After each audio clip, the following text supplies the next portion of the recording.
Okay, so today we are going to go through template creation. First of all, I'm going to start by explaining there are two different ways that you can send invoices into the system. So the first way, you can see this tile here, it's drag and drop. So if you want to, you can drag a file in here from your downloads folder on your PC and drop it in here. And then just always make sure you click this send for processing button in here. If the PDF has multiple pages in it, so say it's one PDF and it has, say, like 10 single page invoices in it, you can come over here and you can flick this switch to split pages, so it automatically splits every page into a single document. So if you drag the file in here and click this before clicking send for processing, the system will automatically split that document into 10 single page invoices for you. Just go back to the dashboard then. The second way then is you can send it in through email by forwarding it in, and that will come into the new documents tile here. And where you find your email address that they can be sent to is by going to the COG and company settings, and then in here it's email account settings, and then you'll find your email address here. So you can give that to your suppliers, or if you wanted to forward them in yourself, that's the email address you would use. Does that make sense? Yep. Perfect. So we're going to go into the new documents folder.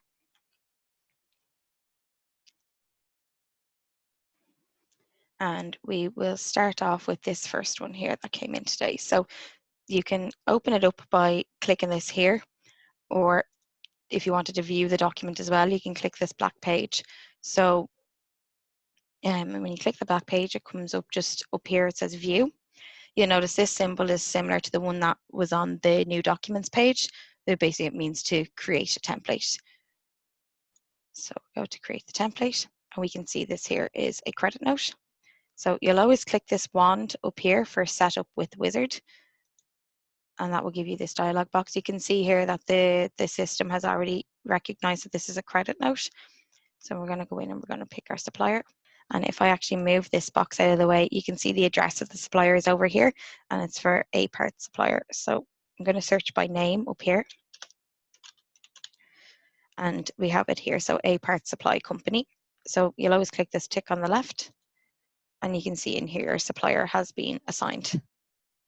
Okay, and what's the vision version? Do I need to do anything with that? So I would always say leave it on the one that it defaults to. But you can see here, if you're having issues, try changing to version 2 and so on. So if I drop this down, there's 4 versions in here.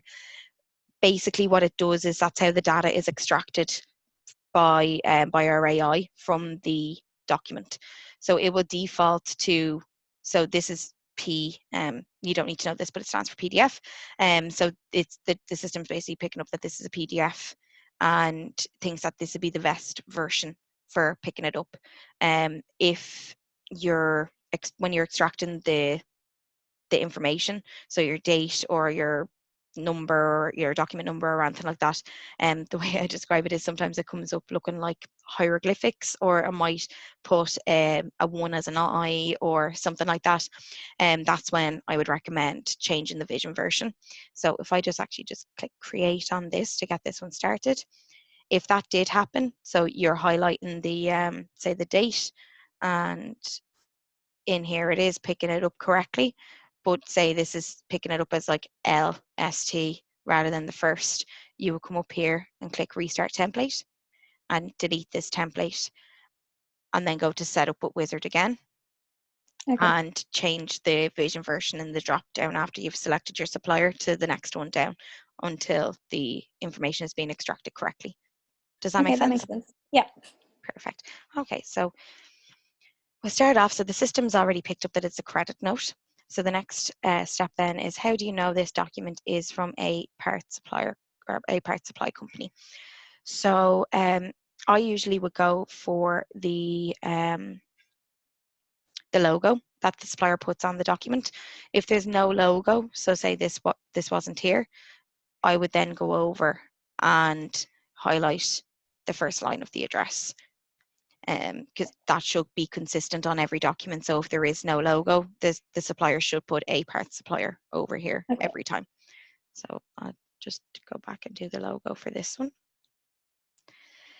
This one is optional, as you can see. So how do you know the correct branch from A Parts Supply Company has been chosen? So what that would be is, say you would have, say, A Parts Supply Company Ireland, A Parts Supply Company UK.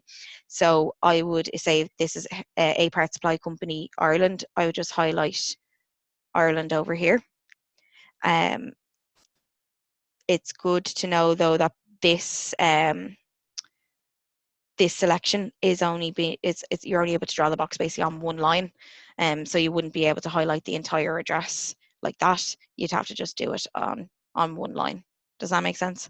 Yeah. Perfect. We don't need that on this one because we didn't have a separate branch. So go down.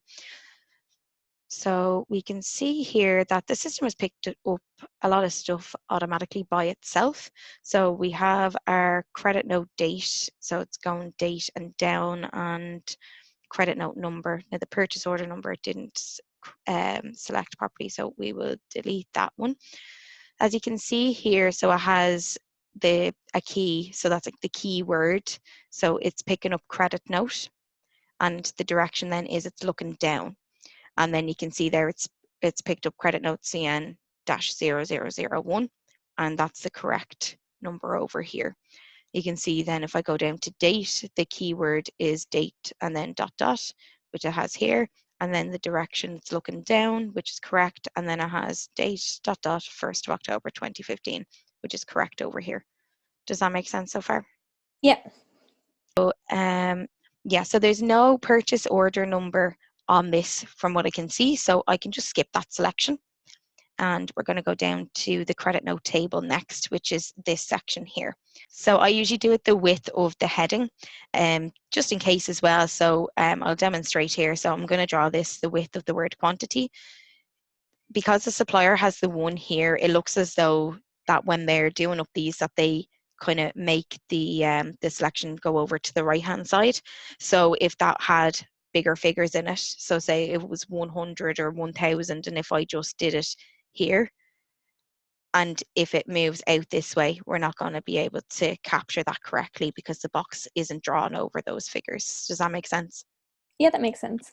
Perfect. So I started it at the top of the word quantity and dragged it across, and you can see I'm bringing it down to the line there. Yeah. We have no part code showing on this one, so we'll go to description next. And again, we have description here, so I'll start it at the start of that, and we drag it across. I usually bring it across to the start of the next heading. It's just that if this line did go on a little bit longer, again, like the quantity, we wouldn't pick up any of the data if I just stopped it at the end of that one there. Yeah. So unit price is the price here. So again, the width of the word or the heading, and the value is the amount, and again, the width of the heading there. Does that all make sense? Yeah, that makes sense. And just if there were extra lines on that, if there were more than 2 lines, there's like 3 or 4, would InShip know to make the tables bigger, or what would happen there? Yeah, so that's a good question. So basically, I'll demonstrate that to you now. So when I draw this total goods box around subtotal, and again, you'll see keyword is subtotal, and we're looking to the right, which is correct, and we're picking up the 80 in there. So that's perfect. What the system does, so if this was to have, like, say, even one extra table row, our system goes in and it calculates the distance between the end of this box and the start of this box. So if the table was to be bigger, the system knows that if this has moved, to move this down with it. Okay, that makes sense. Okay, and we can see here that the system has already picked up the total. We're looking to the right and we have the correct figure in there. There's no VAT showing on this, so we won't select a VAT selection. Perfect. So we can see, yeah, so the total's captured correctly. So we're going to go into supplier rules quickly here just to make sure that it's set up correctly. So we always want to make sure that approval required is switched on. If that isn't switched on, just to show you, so you can see there was somebody there that was assigned to this supplier for approval.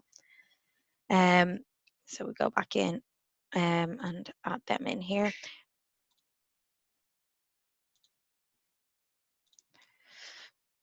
So when approval isn't switched on, if there's no issues with the document, it's going to go straight into the upload folder. It's always best to have approval required switched on, even if it is just for any company admin, just so that the document, like, you can double check that everything was extracted correctly from the document before uploading it onto your accounts package. Yep. So we can see here, so this supplier is processed via nominal ledgers. To add your nominal ledger for this supplier, we go in here and we're going to assign this nominal ledger here to it. And you can see it's coming in here. So you have your code, your description, and that 100% of this is going to the nominal. And if you made a mistake, you can just click this action here and it removes the nominal. Yep. Perfect. So there's two ways then to finish the template. Within supplier rules, there's this button here for finish template. And also up the top here, this tick, you can see it says finish. So when we click it there, on to the next document now. You can see this one is an invoice and it's also for car parts supplier. But you can see it's very bad quality, it's handwritten. So if we went in to create a document, our system, even with drawing boxes around the information, it's not going to be able to pick that up correctly.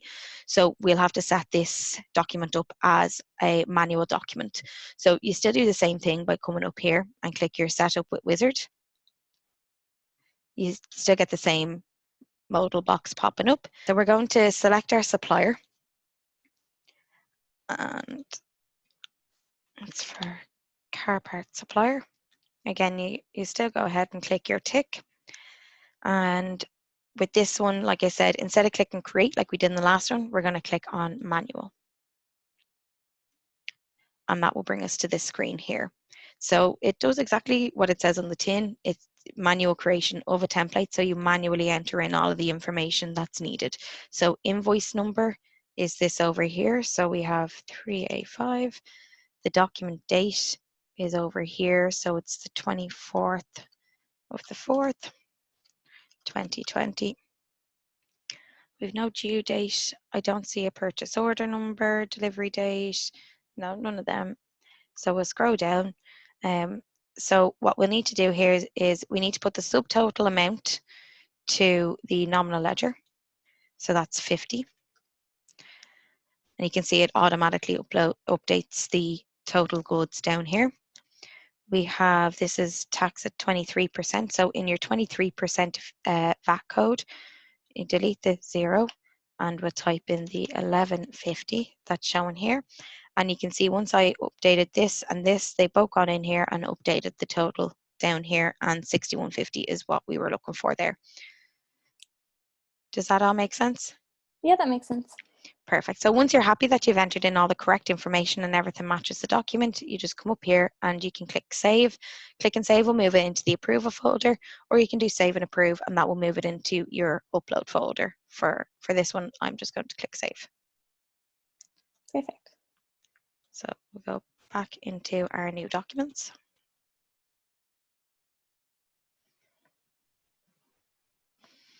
And we'll go into the next one here. So this time I'm going to click create template from in here and it will bring me to this page. Now with this one here, we can see this is for the Food Network, and just scrolling down, having a look at the document, there's 2 pages shown here and it continues, the table continues on the second page. So for this one, I'm going to be showing you how to set up a multi-page template. So again, we do setup with Wizard. We're going to select our supplier and it's Food Network. And we're going to click create. And if I had a template set up for this as a single page, would it recognize it as a multi-page, or would I have to set up 2 different templates? You would have to set up 2 different templates. So once you have one single page template created for a document, if you get more single page templates, or sorry, single page documents in from that supplier, it should match to that single page template that you created. But in this case, we've gotten a multi-page document in and there was obviously no multi-page template created for this supplier. So it will go into your new documents, and you would just have to go in and create the template on it to move it out to new documents. And again, the same as with the single page documents, if you get another multi-page document in, the system should know to match it to this template. Okay. So we can see the system's picked up that it's an invoice straight away. So I'm going to highlight the logo for how do we know this is from the Food Network. Again, we have this optional one here. We'll skip that for the moment. So get rid of order number just to see. Okay, so the invoice to the right is correct. The system is picking up that this is the invoice date, which is correct. You can see here that, like I was saying, there's a keyword and a direction and then what we're picking up. And with this, it's just this I symbol here because we're looking in this exact location for this information. If you think that the supplier would move this up or down or to the left or to the right, it'd be good to delete that selection and use your keyword. So then we'll look for the word date and then look to the right when we find that word. Okay, so I should just generally try to have a key so it never goes, so the documents don't go into alerts and to save problems. Yeah, if it's not possible, if there's no keyword, don't worry about it. If the supplier keeps that information in the same location consistently, it shouldn't cause any issues. Okay. So we're going to move on now to our table. So we'll go for our quantity, which is over here. So again, I'm doing it the width of this column here, and I'm going to go down. I'm going to go down to the bottom of the page. Reason being is if the supplier was to put more line items on this first page, we'll capture them. Okay. We don't have a part code, so we'll skip that and go to description. You can see here that I just need to determine the width of the box. The system knows to keep the same height as the other box that I drew. So you just need to, once you have one done for the table, you just need to determine what width they're going to be. So we do the same with unit price and with our value. And we can see the system has tried to pick up figures in here, but it's not picked up anything. So I'm just going to delete these because these are going to be on the second page. And we'll go back up and into the second page. So on the second page, you need to do the invoice table and invoice bottom. So we'll select this quantity. You'll need to draw the box again. It won't remember to keep the same width as the same width as the first page. But we'll go down as far as this line because we can see our totals are starting down here. You see the way it looks as though it's deleted the first selection. Yeah. Don't worry about that. If I refresh the page and go back into the invoice table, you can see it actually was keeping both selections. Oh, okay. So we'll go on to our description. And that's happened because I refreshed the page, so it should be grand from now on. So you see the way it's not automatically moving on to the next selection now since I refreshed the page?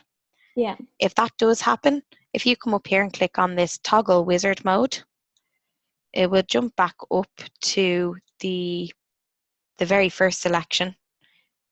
But if you then go back down to the selection that you want to be on, when you finish that, it will move on to the next one. Okay.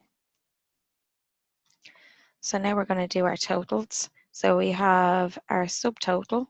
So we're going to grab subtotal and go to the right.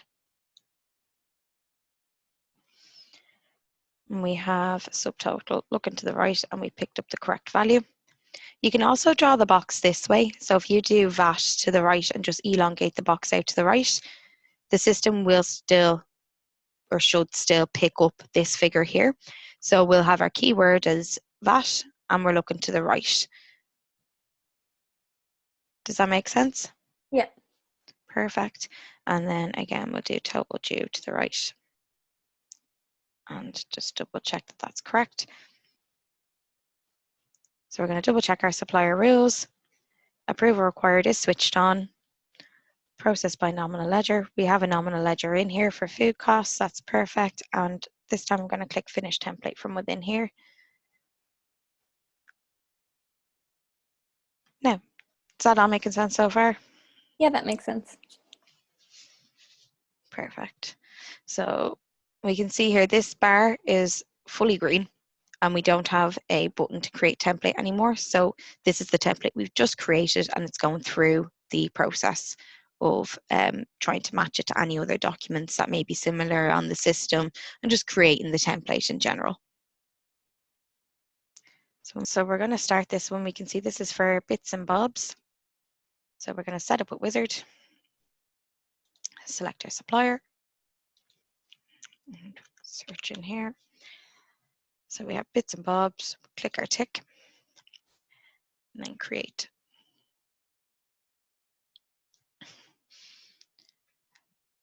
So again, we can see the system's picked up that this is an invoice.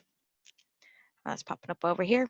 So how do we know this document is from Bits and Bobs? So we can highlight the supplier's logo, or if you wanted to, you could have highlighted this over here for Bits and Bobs.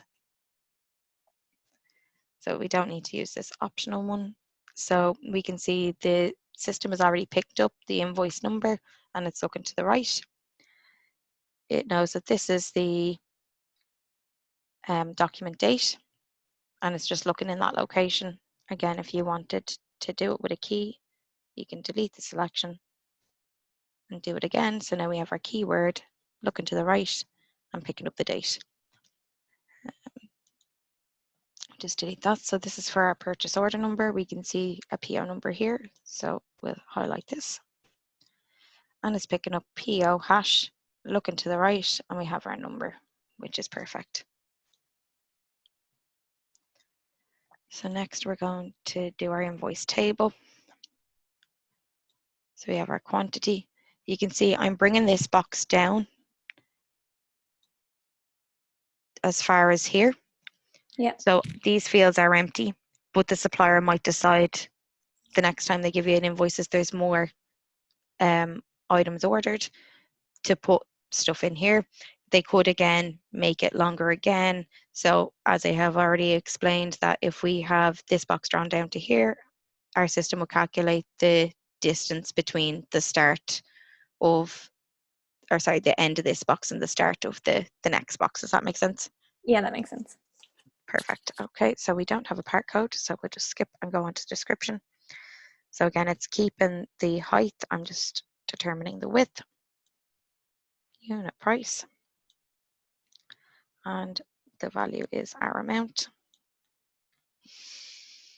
So we can see here our total goods is picking up a subtotal to the right. There's also a subtotal down here. So just to show you the difference, if it was only showing up like this, you can highlight it this way. And we have subtotal and it's looking down because it's underneath it. So again, with the VAT, it's just highlighted the area. That information may move if there's more line items. So we're going to do VAT and down. And the same again with the total. We'll just delete that and we'll do total and down. So if they do move, we'll still be looking for our keyword. Yeah. Okay. And then check our supplier rules. We have our approval required. This is actually processed by a purchase order number. So we can change this here and finish template.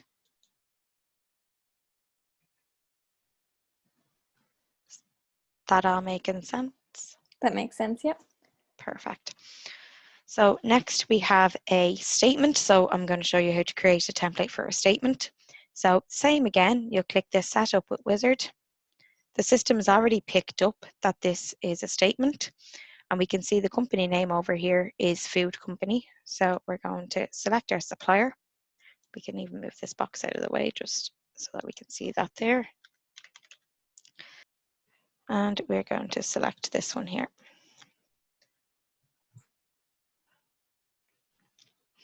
And create. So you can see this swirling around. The system's already picked up that this is a statement. How do we know this document is from Food Network? So I'm going to highlight just the company name because it doesn't seem to be a logo on this document. Go to our statement top. So we have our statement date. So again, this one, we just are looking in this area. We can remove this and also do it with our keyword and direction.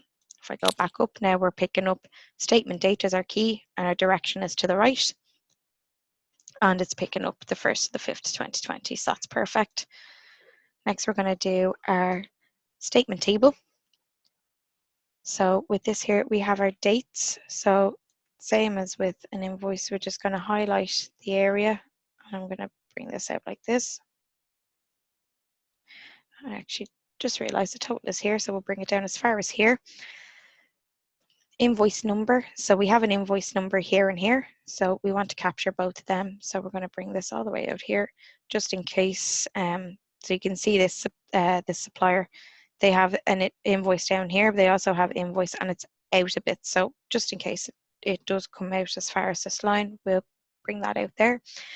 And this one, you'll see it's total values plus and minus. So we want to get our debits and credits, or as the supplier has called it here, charges and credits. And we're going to highlight the box across both of those columns. And the system has already picked this one up automatically. So we have total to the right for our total debt, and we're picking up the correct value. And all we need to do now is click OK. So we have this here from the Food Network. We can see there is a lot of pages up here. I know that these last 3 pages here are one invoice and that the rest of them are single page invoices. So in order to correct that, what we need to do is put a tick in these 3 boxes because they're all for they're all one invoice. And then we come up here and click this split document. And you can see now those 3 pages are gone. They're gone back into the system for reprocessing to see will they match a template, and if not, they'll go back into new documents. Okay. So I know the rest of these are all single page invoices. So I showed you there. So if there's more than 1 page, you need to put a tick and split. If it's just these are all single page invoices, it's okay to click this scissors here. And that basically splits that page off.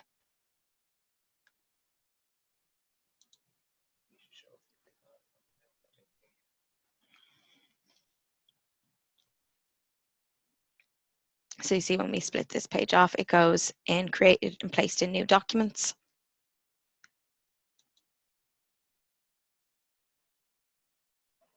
So we're just going to split this final one off. And now we're left with just this last one. I know that I have a single page template for the Food Network on the system already. So what I'm going to do is I'm going to come up here and click this for attempt to match again. If I didn't have a template though, I would go in and do setup with Wizard as we have been doing. Okay.